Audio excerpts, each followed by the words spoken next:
Hello! Today I'm going to show you how to make a range of accessories for the craft shed, and I've included little sample paint pots, pots of varnish, wood dye, different types of glue. I've even got a couple of little tubs of shoe polish there. And again, this is really more of an ideas video than a tutorial, because I'm sure you've all sort of made little bits and pieces like this in the past.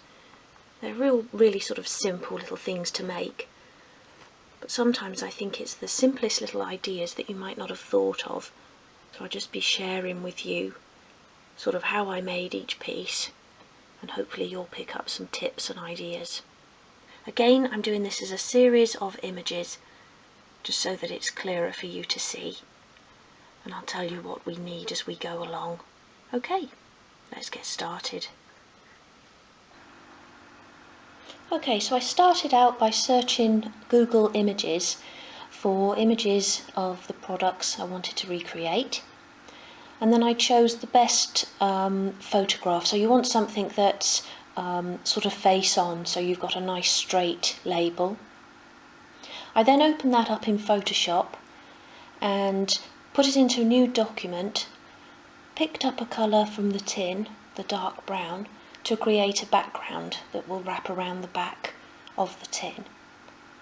I then measured the tin, just the height, and when you're doing that you only want to measure the label part, don't sort of measure the top and bottom or lids or anything, you just want the height of the label.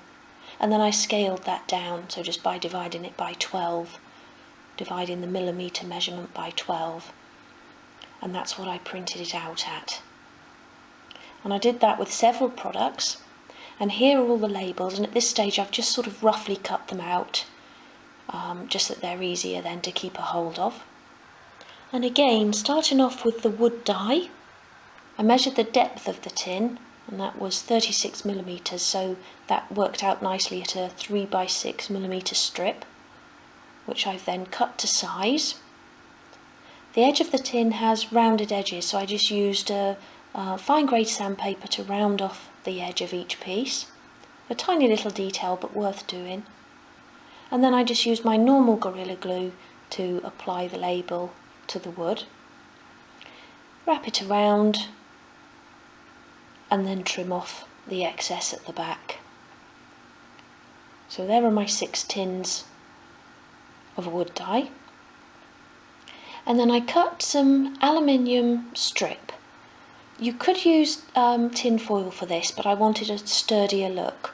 So this is the aluminium sheet, and it measures 0.01 of a millimetre, so a tenth of a millimetre. So it's only just slightly heavier than aluminium foil or tin foil.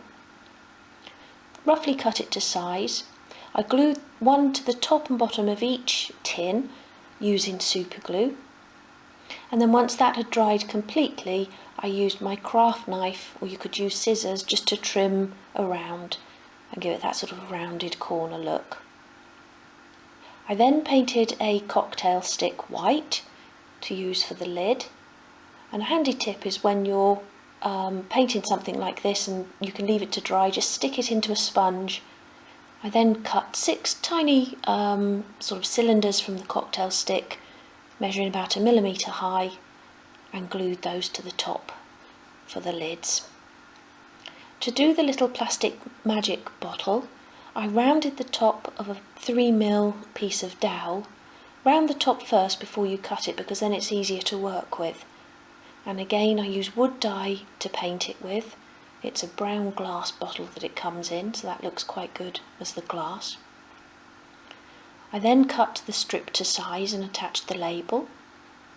I used black marker pen to colour the tip of a cocktail stick, and I then cut a tiny cylinder for that, which I used for the lid.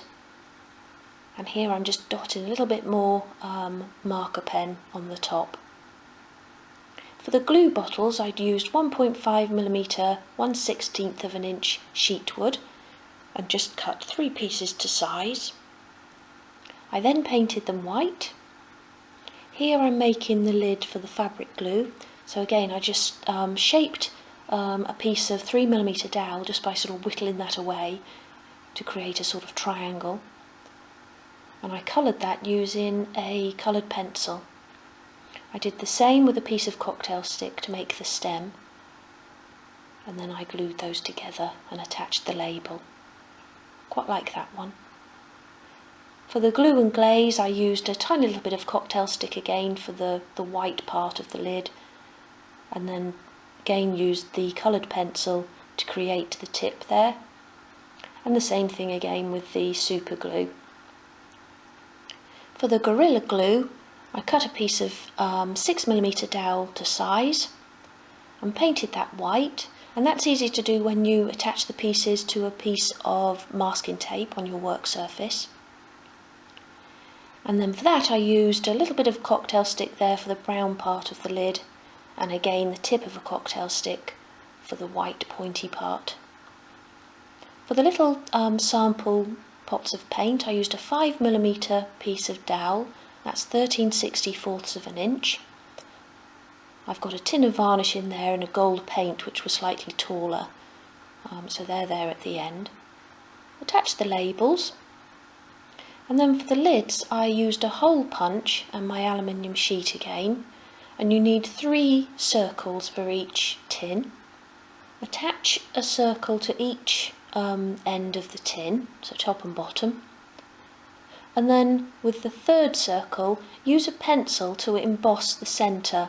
So just go round with your pencil in a circular motion, which will cause the edges of the circle to curl upwards a little bit, creating the look of a tin lid. You can then attach those again using a little dab of super glue, so that you've got a little bit sticking up around the edges. And then for a tiny detail you can add some little splatters of paint to the edge of each tin, just using the tip of a small paintbrush. For the shoe polish tins I cut a piece of 5mm dowel just about 2mm high. For the clear polish I coloured it using a gold marker pen and a varnish pen for the brown polish, and then attach the labels. Nice and easy. And here for the larger paint pot I've done the same thing again as I did for the sample pots, and I've made a handle using some electrical wire. I really hope you enjoyed this video and that you've picked up a few tips and ideas for your own craft shed or garden shed. A lot of these paint pots and glues and everything could be used in that project as well. Now obviously I won't be leaving all of this here, I'm going to display it sort of around the worktop areas, and I've made a few extras of things like the wood dye and the glues and the little sample paint pots that I'll be putting in the cupboard. If you did enjoy the video, please do give it a thumbs up, and subscribe to the channel as well if you haven't already done so, as there's lots more to come.